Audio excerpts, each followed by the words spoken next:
No, my dad was in the oil supply business. And, when I was born, he was already on track to become, part of the senior leadership. So they were, had him on an accelerator course, going from general manager to regional manager to whatever manager to, VP of sales. And so Right. we bounced around quite a bit. I think I moved 13 times my first 14 years of life. So very mobile. Wow.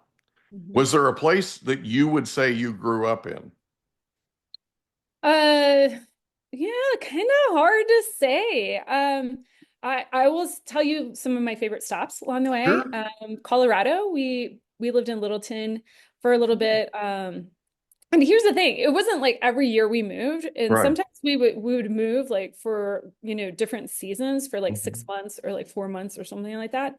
So I had some stretches in my life where I was actually in place for like, 2 or 3 years. Mhm. And Colorado was one of them. We lived in Littleton back when Littleton was a separate town from Denver. Right.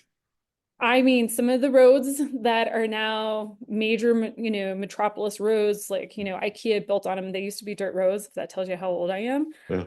So I remember that being very impactful stop in my life. And then we spent a little bit of time in Houston, about a year and a half.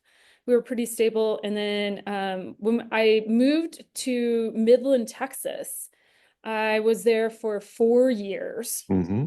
So this is after all the major moves. Right. We were there for 5.5 years. I take that back. And really what happened was my dad wasn't done moving, but my mom put her foot down and was like, that's it.